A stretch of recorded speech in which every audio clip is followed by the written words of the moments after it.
তো গাইস আমরা এখন যাচ্ছি পেয়ারা খেতে। ওই জোকে ধরলি তুমি কি করবা?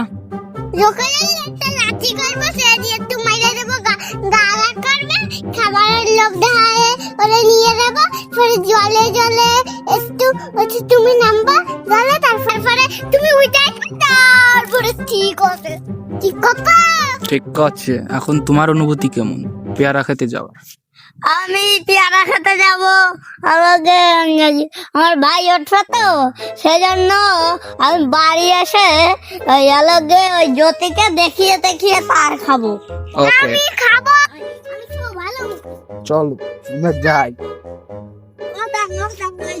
তো আমরা যাচ্ছি এখন পেয়ারা খেতে, তো অনেক দূর। তো দেখো পেয়ারা বাগানের ধারে যেখানে পেয়ারা খেতে আসছি, দেখো সেইখানে গেট বন্ধ, তো এখন ঢুকতে পারলাম না। তো ওই যে দেখো